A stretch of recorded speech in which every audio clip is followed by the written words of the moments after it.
I was wrong. It wasn't cats that are from the underworld. It's crows and ravens. Oh, hey guys. Welcome to the episode of the BJJ Goons podcast. I'm your host, Tim, Mushmaster Spriggs, and with me as always, every week is... What's up, everybody? It's Nico Ball. I'm sitting here slightly confused. Like, what the hell have you been on, Tim, now that you're on the TikTok or whatnot, talking about cats and crows and... I'm just saying, like, we were having this discussion off air. We were not having a discussion. He just said that shit. No, I was continuing what we talked about before when you cut me off last time. We were talking. Nonetheless, that's a totally different subject. We're back. Another episode. Welcome back to the show. Nico, how have you been? I have been struggling, Tim. I got a new camera. As y'all know, I was trying to use it today. I went to my post office box. I got this new HDMI cord. I don't know if it's a micro or a mini, but what I do know is that joint is not the right one. And I'm just sitting here, like, I've been spending like 30 minutes before you got here to record, like trying to stick cords into this little hole while not like messing up the hole either. And it's like a struggle that I really didn't anticipate this morning. Man, audio-visual shit is super complicated. There's too many goddamn cords. It's too many different lenses, too many different softwares. It's just absurd. I don't get it, Nico. Like, we get this equipment, right? It should be easy to understand. It's not. I feel like this is an eternal struggle that men have to go through, like trying to find the right fit. The right hole? Yeah, the right hole. Always trying, they always trying to stick something in something, and it's hard. It's hard. It's not a life that I would like to live. Not all holes are the same, Nico. They are not. Not all holes are the same. Mm-mm. Not all cords are the same either. You know, sometimes you got cords that are like, 10 centimeters, and then you got some that are like 6 feet. It's all about having the right connection, and that's what's really important. That's really important, to be able to connect with somebody, right? Like, oh, that connection. Like, Tim likes to be wooed, for all the ladies out there. Who said that? How did that become a thing? I've never said that, folks, on this podcast. I said that on this podcast, and I was the one that deduced that from our conversations off air. Oh, man. Anyway. Yeah. Anyways. What's new with me? You didn't even ask? I was going to. I'm not like, I was going to. Well, then ask me, Nico. I want you to ask me. I don't want to ask you anymore. Shit. Tim wants to tell y'all what's new with him, I think, y'all, but I'm not going to take part in that. Everything is great with me. Life is beautiful. I've been doing a lot of work outside of martial arts space, and it's very tough. It's very difficult. And I just have to keep plugging away. Pro wrestling is doing fantastic. I'm going up and down the East Coast right now, just killing the scene, killing the indie scene. It's a grind, but jiu-jitsu helped me a lot. Learning how to learn and being able to be patient and judge myself, and be self-aware. Jiu-jitsu helped me with that early on in my development as a person. And then I just take that over to wrestling, and it goes great. I'm not even front, Nico. It's kind of easy. It's kind of like when Ronda Rousey crossed over into jiu-jitsu or MMA, and she was so effective because she was an Olympic athlete. So like that training regime to be an Olympic athlete, that kind of translates over to other sports. There's some people that train jiu-jitsu very professionally and they take it very seriously. There's some people that train jiu-jitsu and then they're at their bar having like some drunken noodles and a beer. It's like different. I do both. Go ahead, Nico. But when you're like actually training for a competition, are you drinking alcohol and stuff like that? Nico, I have a confession to make. Yes. The answer is yes, then. Yes, I won't say to extreme, but I definitely am the type of guy that would be playing football in the 70s where I'll party, I'll drink, I'll still kill it, but That's rare. There's only one Mushmaster, and I don't think that's advisable for you to do. I think like BJ Penn was known for that. So. Oh yeah, BJ Penn's one of those guys. Leandro Lowe's known for that, and like his Coca-Cola addiction. What kind of? Oh yeah, okay, yeah, Coca-Cola. I didn't know he was addicted to soda. Yeah. There's like a clip that came out about him, and I think Ricardo Amendolia posted it, and he's at a nutritionist, and it's like, well, how do you eat? Like, and he's just like, bad. And she's like, wait, what? Bad? He's like, yeah, bad. And then it's like, well, how much soda do you drink? He's like, a liter or two a day, like a liter or two of Coca-Cola a day. Oh Lord, some people can do that. That's new with me. I don't have anything else to add. Life is great. Yeah, that's what's up. So all these wrestling matches that you compete in, do they air, like, are they on YouTube anywhere? You just don't want people to know about them? You can see it. Like, what's up with that? Because I know you just posted like a TikTok and an Instagram of like a little clip of your match, and you were talking about it. And I've seen the video, so I know they exist. Most of my matches are behind a paywall. Oh, we know how y'all love to pay for that. Yes, we know how, yeah. You can catch but it's better than paying for Flow Grappling. Yes. Most of my matches are on behind a paywall. I primarily wrestle for MCW, and they have all their shows on Fight TV. Every once in a while, I'll be on YouTube. I wrestle for this company called VCW. And I also wrestle for this other company. Well, let's start with VCW. You go to VCW, my matches are up there as well. They're not behind a paywall, but the only issue is they don't put the whole show on there. And other companies I wrestle for are usually behind a paywall. IWTV, which is, I think it stands for Independent Wrestling Television. Most of my matches behind a paywall. If I am on YouTube, I will post it. I should have my match up already by the time you guys watch this for MCW Breakthrough, but I'll be sharing it on my socials. My wrestling socials are Mushmaster on TikTok and Mushmaster Wins on Twitter. If you want to see my wrestling journey, and I posted them pretty consistently now. Okay, that's what's up. Mm-hmm. That's what's up. That is what's up. Okay, so bringing it. Can I say one more thing? Go ahead. So the other day. It's a story. Yes. Oh, okay. Let me get comfortable. This is wrestling related. We had this meeting with the promoter, like the whole roster for one of the companies that I wrestle for. And, I talked to the boss because I'm one of the biggest stars in wrestling. And of course, I got a direct line to the boss. Okay. And he tells me, this is heartbreaking. Tim, if Tony Khan hadn't bought Ring of Honor, you would have been signed by Ring of Honor. So did you go home and cry? No. Was it upsetting? No, it wasn't upsetting. What are you jumping for? No, it wasn't upsetting. I just moving. That's why I have the quiet chair. It wasn't upsetting, but I was definitely like, dang. I knew it. I'm like, that's how cold I am. That's how good I am. I've started wrestling in front of people in March. Right? I started wrestling in front of people. Almost been a year. Okay.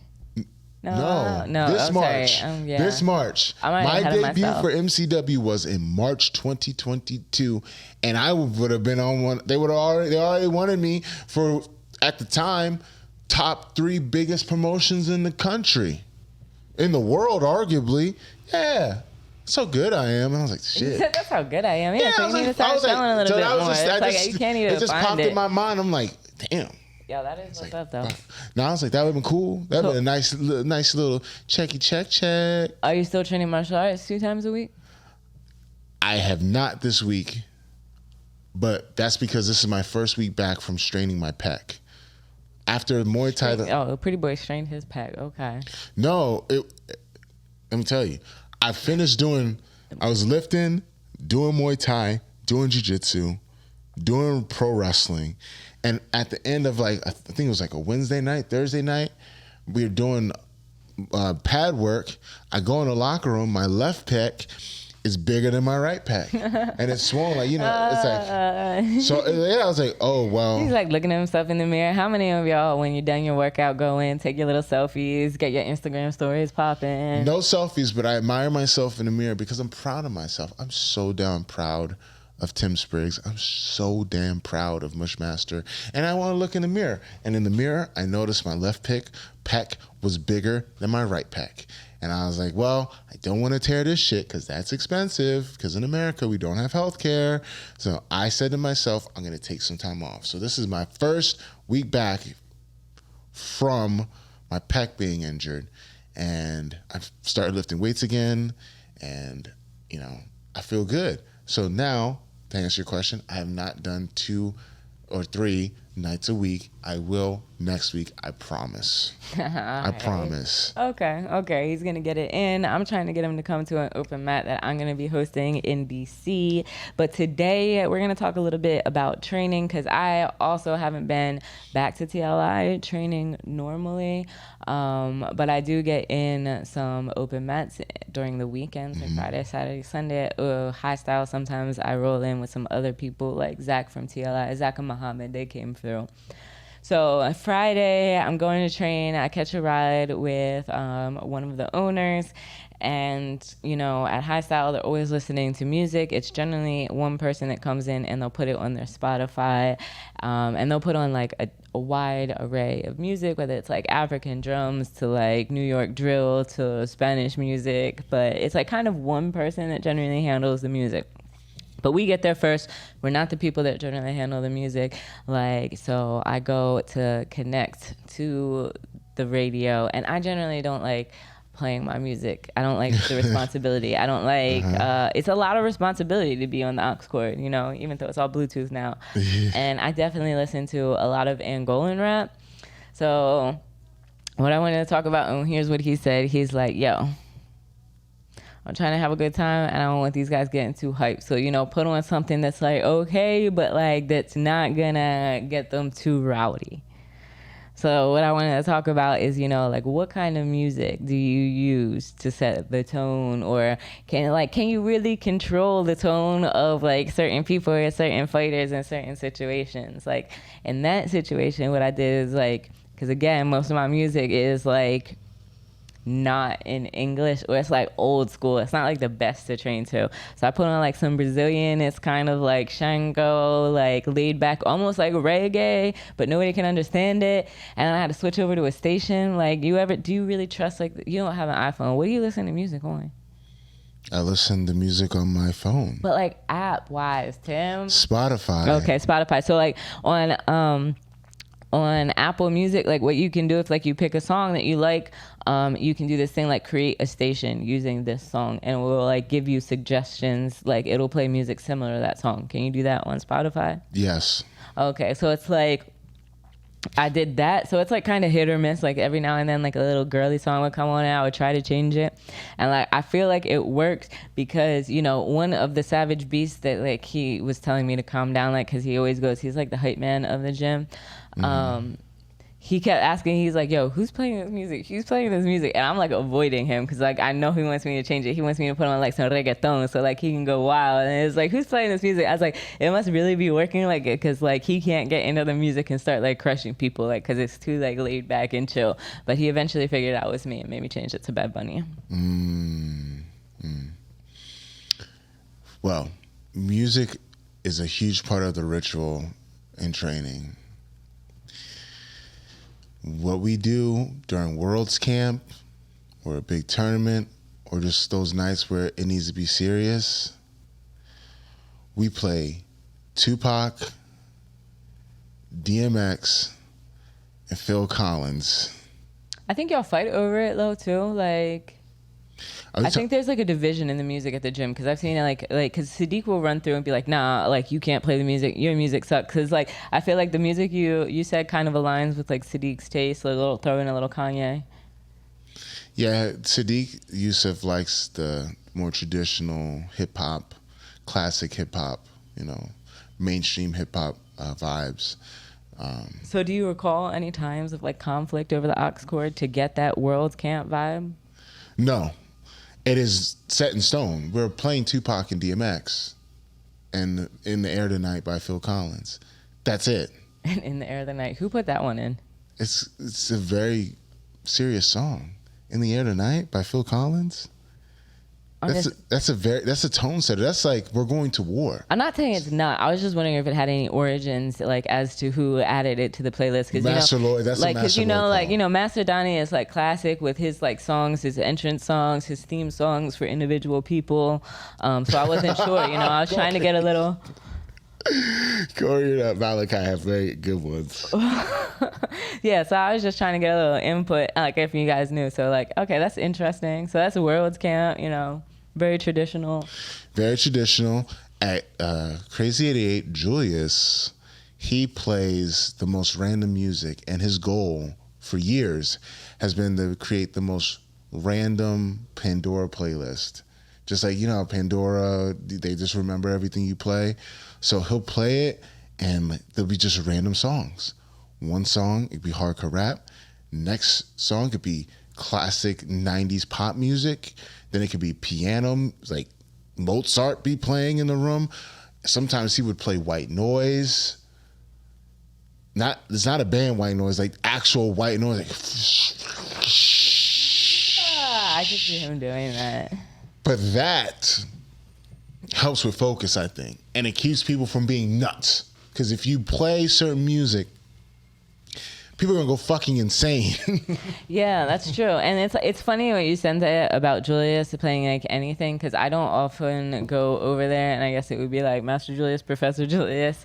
I don't often go over there to train. I did go one time, and since like everybody knows that I used to train with Teddy Day, and if you don't know, Teddy Day's nickname comes from the song like, "Whoop, there it is, whoop, there it is." So I'm rolling over there, getting smashed by like all the upper belts, and then he's like, "I'm gonna play different versions of the song Whoop Teddy Day to see which one you can get the most hype to." I was like, "What?" I didn't even know there was different versions, like an electronic version, go-go type version, and it was funny, like. Yeah, he definitely had me dying. That makes like, suffering a lot easier, and it's like getting roasted by the music while you're getting like that crossface applied to you. Mm-hmm. Savage. I had another question. You have a question? No, I forgot what I was going to say. About music? Yeah, it was definitely music related. Malachi, songs, Master Donnie. Corey's is Money Ain't a Thing. With the Ferraris, Jaguars switching 4 lanes with the top down, screaming out, "Money ain't a thing." Malachi's is it's like I forgot the name. It's like a classic rock song. No, if you go back, Mine we is asked. Number One Stunner. If you go back to the episode that we interviewed Jamil way back in the day, the video is kind of messed up, but we were asking about like what music he listens to, because Jamil's all about his music and his video games, and like what song is he listening to, like when he gets robbed by a ref's decision, and he was like saying it was Shooters. It was the second verse of Shooters. Like he was so specific. Very specific. But I do have then I asked him for his playlist. There's some of the stuff from it. Like he sent me his Tidal. I think he's on Tidal, which is random. So it had like Glory by Lil Wayne, Element, Kendrick Lamar, Shooter by Lil Wayne, Untouchable by Pusha T, Negotiations by Wale, Moneybag Yo. I think I added to that playlist by accident because that does not sound like Jamil. We should make a Spotify playlist of our music, or an Apple playlist like the normal people. But all yeah, you we can make a playlist. Just use the same songs, just put them on the same app, right? Unless some songs are only on Spotify, but I don't think that's true. I think all streaming is the same. We should do it. If you guys are interested, let us know. You can hit us up on Instagram at BJJ Goons Podcast, or you can hit us up on TikTok at BJJ Goons. All right, my last question for you in relation to music is just like quick question. So it's like we're talking about controlling the mood with music. And again, I remember way back, same black belt Isaac, when I used to train back at Beta, and I would go, they had like an hour of sparring, like Muay Thai, it was stand-up sparring. He used to play like Anya. or like Anya, or like the soundtracks. It would be like some. Who the fuck is Anya? Just shit like that with like no words.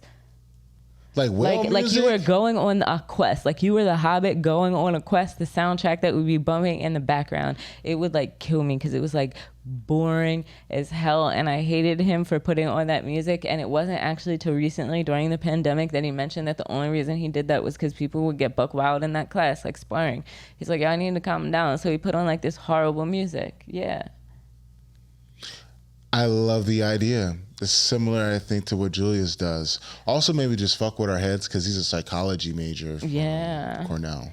So my question for you is, what you already mentioned some of your favorites, but like what song or artist are you putting on if you're trying to get people hyped up? I have a couple of moods I'm gonna go through. Hyped up, one song, not a lot. One song? Yeah, one song or artist, because I'm gonna go through different moods.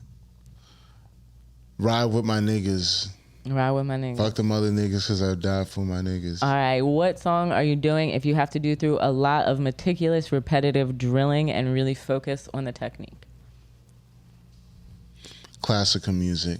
Classical music. You listen to classical music, Timothy? I don't really care about the music too much. Like I Then how are you gonna listen to it if you don't listen to classical music? No. I know classical music. I listen to it, but I listen to classical music. But are you asking me what I would listen to or what I would play in practice? I guess what you would play in practice. If I'm playing it in practice, I'm playing classical music or jazz. Okay.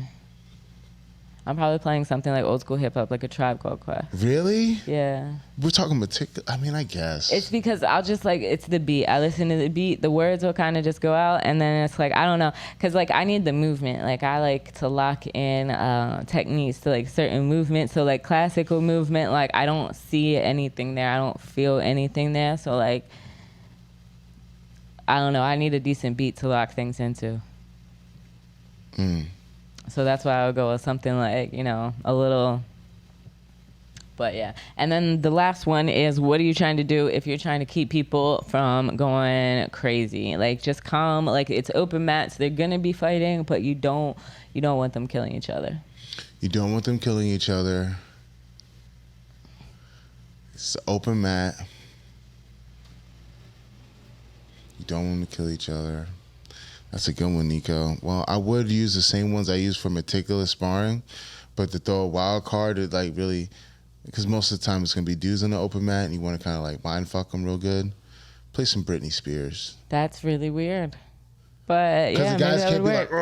like on 10 if they're listening to Britney Spears. Okay, that's cool. But like if I'm a Slave for You comes on and there's like females in the room, y'all need to switch that shit. Like that would be like Why would you switch? Because I don't want to be like trying to like sprawl out on mount and like kill your mount and it's like, I'm a slave for you. That's gonna be weird. Like there's like a thin line between me trying to Ezekiel you and me trying to put my boobs in your face, like realistically. And I don't need to be like talking about like toxic, like Britney Spears. I'm trying to like lap dance on you while I'm doing that.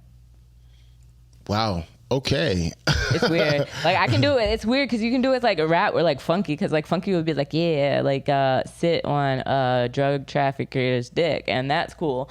Like that doesn't register. But like, yeah, no, like something about Britney Spears, like. So you're saying it would get the people going, the girls going in the room. I just think like the lyrics are like a little bit like weird or like. It's already awkward rolling with girls, so like, yeah, I could see. Yeah, I think I would go for like what I learned at like a high style, which I don't have on any playlist, is like African drums, just like random. There's no words, but like go through like decent beats, so it kind of can get like hype. But like African drums during sparring. I mean, like as a black guy, if I'm rolling with white dudes, it's gonna bring that Zulu warrior out of me, and then it'll get real hype. But like sometimes it's not too hype. That's why it'll be like chill. It's kind of like reggae-ish. Like? I can't play it now because if it hits, YouTube will hit it for like copyright, for instance. For real, they know all the African songs on YouTube. No, but like one, I wouldn't be able to find it right away, and two, it's fine. It might. It's but fine. like it's fine. also, it's like we gotta hit up Benjamin, high style, like ask him for his like African, like yeah. But he just put on like random stuff. Sometimes it would be like annoying, but he would play it like when we would drill a lot during the pandemic, and I don't know, you can kind of just zone out in it. Sounds good. Sounds good. That wasn't a pun. because, we're talking about music. Sounds good. I get it. Sounds good. The last thing I want to talk about a little bit, because we've both been doing a lot of new things. Like, you've been going into wrestling. I've been doing a lot more work with like photography, and doing photography shoots. And also just talking about organizing fighters and branding, and we've talked about on a lot of episodes. So I was listening to somebody else speaking about like reinventing yourself and like what is required in that. And in business, we call it kind of like making a pivot. Like, how do you make a pivot in a business and go in a different direction? So yeah, I just wanted to bring that up a little bit and talk about how that applied to jiu-jitsu, especially like post-pandemic jiu-jitsu athletes trying to be out there getting sponsors and whatnot. Thoughts on? When you're rebranding yourself, Reinventing. Reinventing. Let's go, like, because again, so I don't have to just throw it out to you. Do you think, like, to you, is there a difference between reinventing and rebranding? Like, yes. If you are changing who you are, you're changing your brand. In today's climate with social media and everyone's in everyone's business 24/7, that outward face that you have to the world, that is you. And if you're going to rebrand yourself, you're essentially reinventing yourself. Unless you're really good at having separate lives. Wait, so I'm confused. So you're saying there is a difference or there isn't a difference? I don't really think there's a difference. Oh, okay. I thought you said there was. Okay. That all makes sense. Right. I don't really think there's a difference. I'll give you an example. For me, in wrestling, who I am as a person is blurred. But with the presentation that I want to give to the wrestling world, I have to match that in my life. So there can be no separation. Mushmaster out there is Mushmaster here. I am what I say I am. I'll give you an example, Ric Flair, right? Ric Flair, he was just some kid from Minnesota, college dropout, fuck up, right? When he becomes Ric Flair, he grew up rich, but like he embellished it. Now he's like, I'm super rich. He used to be fat. He got in really good shape. He was bland. He's had permed blonde hair, Porsche Carrera sunglasses, Rolexes, diamond rings. How he wrestled was different, more flashy. He had a wife and kids, but the guy was doing numbers. He has a high body count. He drank and party every night, fanciest restaurants, fancy cars. He reinvented himself, but also rebranded himself because you are your brand. Let's relate it to jiu-jitsu. You are who you are on the mat, yes, but who you are on social media, how you carry yourself in interviews. If you want to be effective, you have to be that. You have to live that. You can't be playing games. Like I know Mike Flo. I hung around him for a while. He's playing a character, but I kind of feel as though it's got to the point where the lines are blurred. And the same thing happened with Ric Flair. The lines were blurred. He went from Richard Fleer to Ric Flair, and now he doesn't know where one ends and one begins, but it's effective, highly effective. One of the most famous professional wrestlers ever. Guys in jiu-jitsu can do the same thing. You want to reinvent yourself. You want to rebrand yourself. You used to be considered an athlete. Now you want to be an instructor. Well, instead of you posting about fights, you're posting videos of you teaching. Instead of you competing all the time, you're trying to do seminars. You're trying to guest instruct, similar to how Alec Balding did it. Alec Balding, was a world champion and jiu-jitsu, but now he's known as the instructor guy. He's always putting out content, explaining techniques, talking about techniques. He's being invited to go guest instruct. So in saying that, you're reinventing yourself and rebranding yourself, same thing. Good point. I think like one of the major difference, or maybe not necessarily a difference. I think how we distinguish it is like when you think about branding, or everybody has an Instagram now. So like if you have an Instagram, it's either a personal account, and before it was either a personal account or a business account. Yeah. And now you can either have a personal account, a business account, or a creator account. So like you have to like pick which one you identify as. Okay. So it's like when you think about where I heard this conversation was like somebody that was coming out of prison. It had nothing to do with sports or business. I guess they were kind of going into business, and like they were talking about the process they had to go through to like really reinvent themselves. And it was a very like pivotal moment. They kind of realized it, but like not all of us like are. I think sometimes like we go through it subconsciously and don't really realize that it is that time, or like kind of hop on the barrel. It's like how do you realize like that you're going from being like an athlete to an instructor? And then like what? Oh wait, no, I'm sorry. I think I missed like one of my points. One of my points is like once you go and you want to be like an athlete or something, that's when you call it branding. Like when you're actually trying to market it to people. Mm-hmm. But it's like then how do you realize when you're making that transition from being just like, oh okay, like I just wanted to be an athlete or nobody, into like now I have to have like a personal brand? Because realistically, like if you want sponsorship, like. And that's kind of been like the whole way with the sponsors. And now sponsors aren't just for like the black belts. Blue belts are trying to get sponsors, or parents are reaching out asking like what their kids need to be sponsored. So like parents are creating like these brands for their kids. So it's interesting. It's like at what point do you become aware that you're managing a personal brand? At what point did you become aware? I probably learned around brown belt or purple belt, but it wasn't the same level as it is now. Back then, jiu-jitsu was even smaller. It was a smaller niche, and you're just known as who you are in jiu-jitsu. People sell products, but because it's such a small community, the customers are also the participants. So you're not really selling to people that don't know anything. It's not like you're an IG model or OnlyFans model and you're selling to all types of people. I think it's kind of similar now. It's just like the audience has expanded a little bit more. Maybe. I just think like when I learned I was a brand was probably purple belt, brown belt, because you start getting your name recognized. People talk about you. They recognize who you are for your skills. That's when you really become a brand, I think. When you accomplish something, or when you have when you put something out in the ether that people recognize. Like any old competitor can have an Instagram, they can have a TikTok, they can have a OnlyFans or a Patreon, but unless you have people already buying into you and you have a following, you don't have a brand.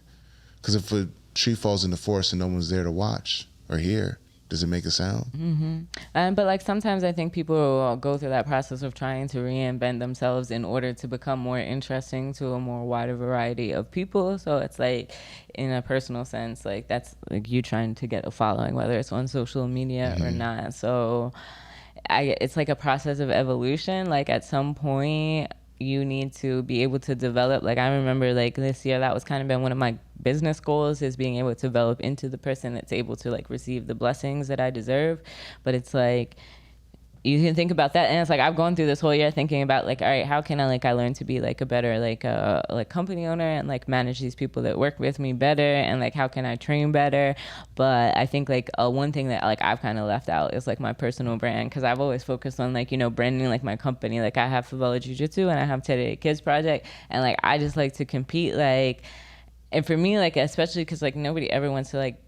It's hard for me to get like sponsorship because people see what I do with like Today Kids Project and Favela Jiu-Jitsu, and they're always trying to do like a collab or a partnership, and it's like, yo, I'm just trying to like get free shit and like promote your company and not have to like go into the contracts of like, oh, we're gonna have a product together, which is like a lot more complicated than just like a sponsorship. It goes beyond that. It's a whole different lane. You know what I mean? Yeah. So it's like, it's interesting, like, because I've gone through like a lot. Like I would think I just realized that like recently, like like my importance as like a personal brand or being a personal brand, because before I was just like, I wanted to be a professional fighter when like I was in Brazil, and I had a very specific image. Like for people like they can see like the evolution, like my image and my style has changed, like from like running around in like shorts and sports bras and snapbacks and only ever training like martial arts, like it was like jiu-jitsu, boxing, whatever, to like now being like running a business, and like doing that business stuff like requires having like a wardrobe to like apply to it and this and that. But like I've never like really invested in, I guess what would say be like my own personal brand, like because to me like I compete, I don't know, I've never actually been looking for sponsors, so I never really felt like the need. It was always just like, let me do like favela jiu-jitsu, and like that's gonna be that. So it's interesting to like see the evolution and think it's like, because now I'm at the point it's like, all right, so like where is everything going this year? Because especially when you think about it, it's like favela jiu-jitsu and the podcast, and I compete, and then like I do like photography and production, like that has nothing to do with it. And it's like now it's like, where do you put all that? Like because on my Instagram it's all just Portuguese for jiu-jitsu. So I think that's something that like all athletes like coming up, like, and like it's one thing for me to think about it, because it's like, yeah, everybody is like, oh yeah, you're a podcaster, like obviously like you have a place in this industry. Tim's a black belt, he's a champion, like, but I think that it's like personally everybody kind of has to think about, you know, like what is like my role or my character if it were like kind of like a play, like reinventing yourself, like who is that person that you want to be, and like the actions and the steps that like you need to take towards it. Like before we started filming, you were talking about like, yo, when you visualize something, it's like your kind of like actions kind of align with it. Like you can't keep saying you want one thing and then like going out and like drinking and smoking all night. Behavior goal congruence. Yeah. Well, I learned a lot today. I'm pretty sure you all listening did as well. And Nico, where can we find you? You can find me on Instagram at no new Nico. That's no_new_Nico. I, like I said just now, I'm posting a ton of stuff on Portuguese for Jiu-Jitsu. I'm also working on building up the community with the content. So you can go to, not Favela Jiu-Jitsu, you can go to Portuguese for BJJ.com, not jiu-jitsu, Portuguese for BJJ.com. Pick up a vocabulary guide. Once you opt in for that, you'll get some more vocabulary and stuff that will be coming out shortly to help you with your studying of Portuguese for jiu-jitsu. And you can also go to favelajiu-jitsu.com to get your official BJJ Goons podcast merch, or pick up a Favela Jiu-Jitsu t-shirt to support community jiu-jitsu.